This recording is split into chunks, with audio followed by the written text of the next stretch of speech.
بسم الله الرحمن الرحيم، والحمد لله رب العالمين، والصلاة والسلام على أشرف المرسلين محمد بن عبد الله ومن والاه.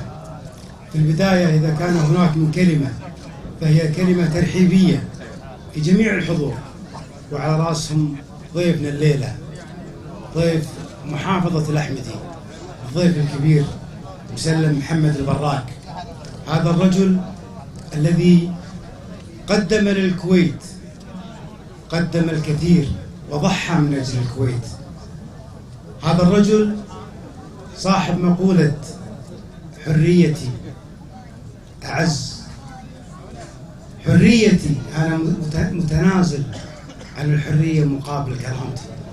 هذا الرجل الذي أصبح زعيم المعارضة الكويتية، هذا الرجل اللي أحبه الشعب الكويتي، حضري وبدوي شيعي وسني. يمكن مو الكل يتفق مع مسلم البراك، لكن الكل فرح بخروج مسلم البراك لسبب أن هذا الرجل أمضى سنوات يدافع عن الشعب الكويتي. هذا الرجل ليس مكانه السجن، السجن لسراق المال العام وليس لمسلم البراك الذي كان قدره أن يدخل السجن حتى يكون في مصاف الزعماء السياسيين. اليوم قدر كل زعيم سياسي لابد أن يدخل السجن، وهذا طريق الزعماء، ومسلم مشى بهذا الطريق.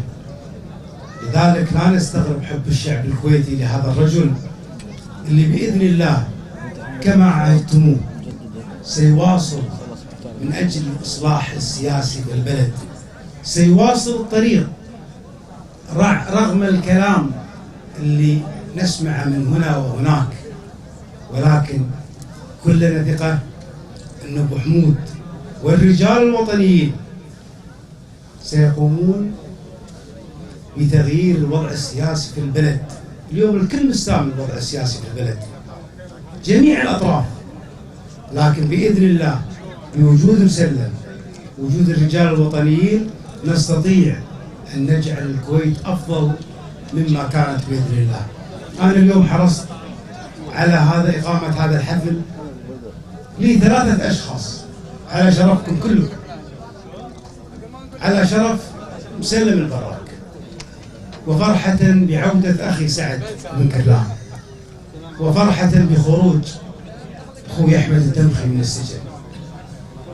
فلذلك شرفتونا، وبإذن الله بعد قليل نتناول طعام العشاء على شرف أبو حمود والحضور، ونتمنى الجميع أن يكونوا متواجدين معنا. السلام مرة أخرى على أبو حمود. شكرا.